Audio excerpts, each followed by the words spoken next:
Hello students. अच्छा, आपको ये पता है कि ब्रेकअप के बाद लोग एकदम से उदास क्यों हो जाते हैं? इसके पीछे का लॉजिक और साइंस क्या है, इसको समझिएगा। एक्चुअली हमारे ब्रेन में जो केमिकल होते हैं, इनहिबिटरी और एक्साइटेटरी न्यूरोट्रांसमीटर होते हैं। जब पर्सन, दो कपल जो होते हैं, वो अगर लव में है तो उसका एक्साइटेटरी जो केमिकल्स है, न्यूरोट्रांसमीटर है, वो हाई लेवल पे होता है। देखिएगा, जब कपल हो शुरू का जो प्यार होता है उसमें घंटों फ़ोन पे लगे हैं, एनर्जी लेवल हाई है, और जब भी किसी भी रीज़न से अगर उनका ब्रेकअप हो गया, किसी भी रीज़न से, या रियलिस्टिक सामने आता है या किसी भी रीज़न से उनका ब्रेकअप हो जाता है, तो वो बोलेगा मुझे छोड़ दो, मैं अकेले रहना चाहता हूँ, है ना, बहुत उदास रहेगा, बहुत लो फील करेगा। तो एक्चुअली उसको वो एक्साइटेटरी की हैबिट पड़ी हुई थी। जैसे वो छूटता है, वो बॉन्ड छूटता है, तो इनहिबिटरी जो केमिकल होते हैं, गाबा है, उसके बारे में आपको बहुत ज़्यादा जानकारी की ज़रूरत नहीं है। तो इनहिबिटरी जो न्यूरोट्रांसमीटर होते हैं वो सिक्रीट होते हैं, जिसके कारण पर्सन हमेशा लो फील करने लगेगा। ठीक है, बहुत बड़ा ये रीज़न है। इसलिए हम लोग को अपने जो केमिकल न्यूरोट्रांसमीटर है उसको बैलेंस बना के रखना बहुत ज़रूरी है।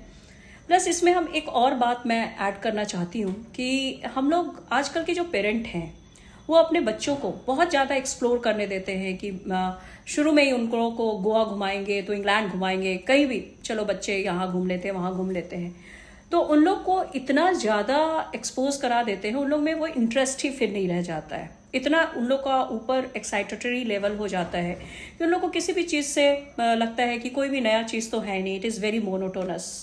हम लोग के टाइम में क्या था कि हर एक चीज़ को जानने की क्यूरियोसिटी होती थी, इसलिए बच्चों को उतना ही बताइए। ओवर पेरेंटिंग भी जो होती है वो अच्छी चीज़ नहीं होती है। बच्चा अगर पूछ रहा है, 2 साल का बच्चा, 1 साल का बच्चा पूछ रहा है, 5 साल के बच्चे पूछ रहे हैं कि ये लाइट कैसे जलते हैं, तो आप स्विच बताओ ना, स्विच है, यहाँ से ऑन होगा, ऑफ होगा। क्या आप पूरा इलेक्ट्रिसिटी के बारे में उसको बताने लग जाओगे? तो आप पेरेंट क्या करते हो कि उसको मैक्सिमम नॉलेज आप बचपन में ही दे देना चाहते हो, जिससे उसका एक्साइटेटरी लेवल इतना ऊपर आ जाता है कि उसको कोई भी चीज़ का एक्साइटमेंट नहीं रहता है। तो ज़िंदगी में बैलेंस होना बहुत ज़रूरी है।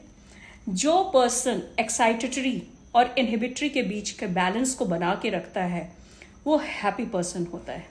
और जिसका सिर्फ एक्साइटेटरी अगर ज़्यादा है, ऑलवेज एक्साइटेटरी मूड में रहता है वो, तो उसमें वो पर्सन जो है एंजाइटी का शिकार हो सकता है।